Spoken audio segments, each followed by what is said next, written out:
Memahami Alkitab, apa kuncinya? Jawaban Alkitab.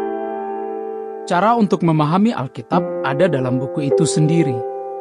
Tidak soal latar belakang Anda, kata-kata Allah dalam Alkitab tidak terlalu sulit bagimu dan juga tidak jauh. Ulangan 30 ayat 11. Yang Anda perlukan. 1. Memiliki sikap yang benar. Anda perlu mengakui Alkitab sebagai firman Allah. Anda juga perlu rendah hati karena Allah menentang orang yang angkuh. Namun, jangan asal percaya. Allah ingin agar Anda menggunakan daya nalar. 2. Berdoa memohon hikmat. Jangan bersandar pada pengertianmu sendiri, kata Alkitab di Amsal 3 ayat 5. Sebaliknya, kita perlu terus meminta kepada Allah hikmat untuk memahami Alkitab. Yakobus 1 ayat 5.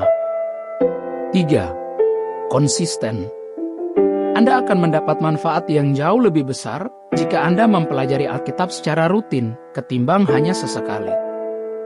4. Belajar berdasarkan topik. Metode ini, yaitu menganalisis apa yang Alkitab katakan tentang topik tertentu, adalah cara yang efektif untuk mempelajari Alkitab. Mulailah dengan pelajaran dasar. Kemudian, maju ke pelajaran-pelajaran yang lebih lanjut.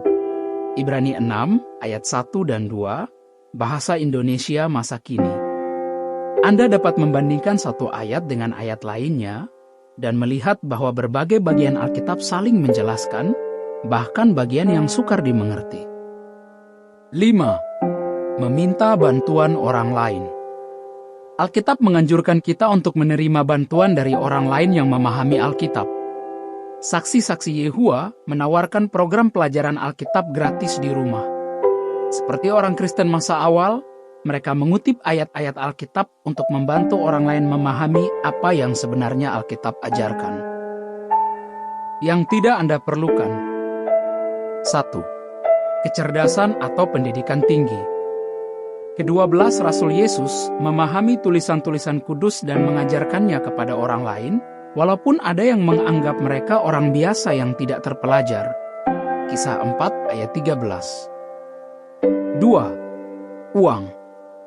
Anda dapat belajar Alkitab tanpa membayar sepeser pun. Yesus memberitahu murid-muridnya, "Kamu menerima dengan cuma-cuma, berikan dengan cuma-cuma." Matius 10 ayat 8.